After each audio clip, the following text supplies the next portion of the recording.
To change country in App Store, you need to first go to your settings, and then you need to tap on your name of your Apple ID. So let me do it.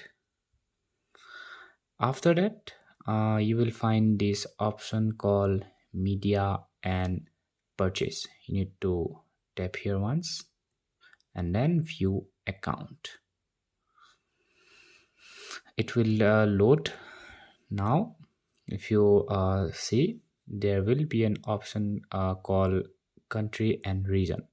Here right now I'm in Singapore, so here you can change your country. So I won't change it now, but you will get it after you tap here.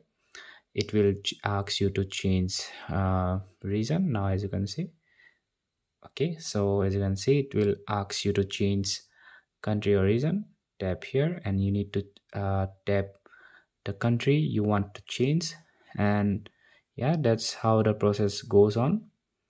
And after, in the end, you need to agree the terms and conditions. So yeah, that's how you do it. But right now I'm not going to change my address. I hope this video helps you to change your country.